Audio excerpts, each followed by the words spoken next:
नमस्कार दोस्तों, कैसे हैं आप सब? हमारे फ्यूचर गोल्ड चैनल में आपका फिर से एक बार स्वागत है।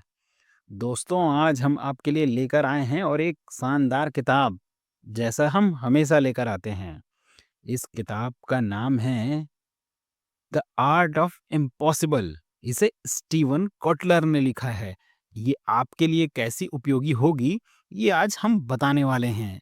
दोस्तों, क्या आपने कभी वो काम करने की ख्वाहिश की है जो नामुमकिन लगता है? क्या आप जानना चाहते हैं कि कैसे कुछ लोग असाधारण प्रदर्शन करते हैं, जैसे एथलीट्स, इनोवेटर्स, साइंटिस्ट और क्रिएटर्स? क्या वो जन्म से ही खास होते हैं या उनके पास होता है कुछ ऐसा जो हम भी सीख सकते हैं? तो दोस्तों, स्टीवन कोटलर जो पीक परफॉर्मेंस और न्यूरोसाइंस के मास्टर हैं, हमें बताते हैं कि असंभव जैसी कोई भी चीज नहीं है, बल्कि एक प्रक्रिया है जिसे कोई भी समझ सकता है, अभ्यास कर सकता है और हासिल कर सकता है। आज हम जानेंगे द आर्ट ऑफ इम्पॉसिबल का सारांश, एक ऐसी यात्रा जहाँ साधारण इंसान असाधारण बन जाता है। दोस्तों, इसे कुछ-कुछ पार्ट्स में हम बाँट करके आपको बताने की कोशिश करेंगे।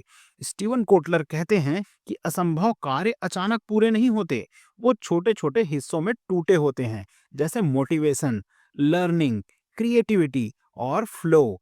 इन चारों को समझने और आपस में जोड़ने का मतलब है आपने नामुमकिन को मुमकिन करने की चाबी पा ली है।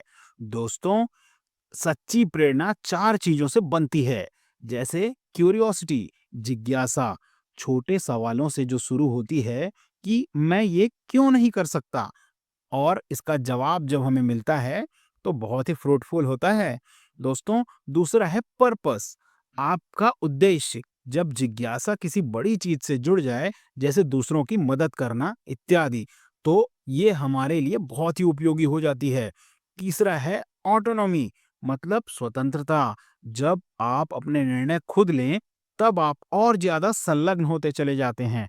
और चौथा है मास्टरी, ये महारत जो है ना दोस्तों, ये तो हर कोई पाना चाहता है, लेकिन कैसे पाई जा सकती है, ये आज आप सीखेंगे।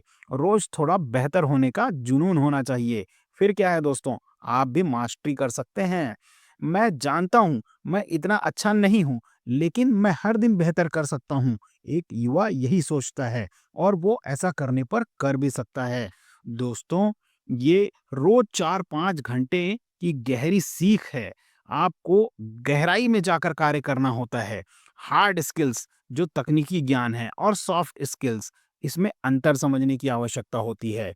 एक गिटारिस्ट जो है, जिसने 1 साल तक रोजाना 5 घंटे प्रैक्टिस की, अगले साल वो यूट्यूब सेंसेशन बन गया। क्यों? क्योंकि उसने लर्निंग को सेक्रेड कर दिया। दोस्तों, चमकते सितारों के बीच आपको पहुंचना है, तो आपको भी अपने तरीके बदलने होंगे।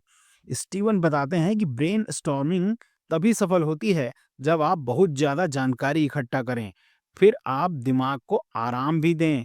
अचानक ऐसा पल आएगा जो आपको बहुत सुकून देगा, जिस समय आप आहा कह सकेंगे। एलन मस्क का रीयूजेबल रॉकेट आइडिया स्पेस और ऑटो इंडस्ट्री दोनों से आई जानकारी का मेल ही था। उन्होंने ऐसा करके दिखाया। दोस्तों, फ्लो जो पांचवा भाग है, ये आप बड़ी ध्यान से समझिए।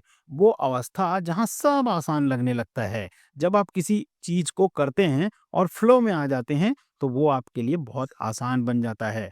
फ्लो एक ऐसी मानसिक स्थिति है जहां समय रुक जाता है और इंसान अपने सर्वश्रेष्ठ रूप में काम करने लगता है।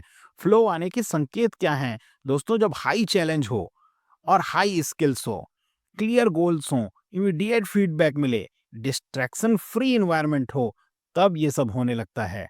कोटलर कहते हैं flow is not mystical, it's biological. इसे साइंस से बनाया जा सकता है। दोस्तों, एक पर्वतारोही जिसने एवरेस्ट पर चढ़ाई के दौरान 10 घंटे तक सिर्फ एक ही चीज पर ध्यान दिया, तो अगला कदम उसका फ्लो ही था और यही उसकी जान बन गया।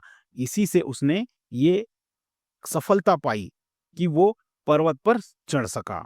दोस्तों, हम बहुत सारे न्यूरोबायोलॉजी और परफॉर्मेंस को ध्यान नहीं दे पाते हैं। फ्लो और क्रिएटिविटी में कई ब्रेन केमिकल्स भूमिका निभाते हैं, जैसे डोपामाइन और एंडोर्फिन। दोस्तों, ये हमें एक अलग ही प्रकार की शक्ति देते हैं। इनके मिलने से शरीर और दिमाग पीक परफॉर्मेंस पर आ जाते हैं। जैसे ट्रेनिंग से मसल्स बनते हैं ना, वैसे ही प्रैक्टिस से दिमाग के सर्किट तेज होने लगते हैं। दोस्तों, दिनचर्या और आदतों को भी बनाना आवश्यक होता है। कोटलर कहते हैं कि ऊंचे लक्ष्य पाने का सबसे प्रभावी तरीका है दिनचर्या, जो डिस्ट्रैक्शन फ्री होनी चाहिए। ऐसा एनवायरनमेंट हो जहाँ कोई डिस्ट्रैक्शन ना हो, न्यूट्रिशन होना चाहिए, अच्छी नींद होनी चाहिए, एक्सरसाइज होनी चाहिए, संडे को उसकी रिव्यू तक होनी चाहिए। प्लानिंग और रेस्ट का भी बहुत ही महत्वपूर्ण स्थान होता है दोस्तों। Greatness is not a moment, it's a pattern only. ये बात आपको समझनी ही होगी। रिस्क और रेजिलेंस, ये भी बात समझने की आवश्यकता है। असंभव को हासिल करने वाले लोग असफल होने से बिल्कुल नहीं डरते हैं, वे उससे सीखते जाते हैं। हर हार उन्हें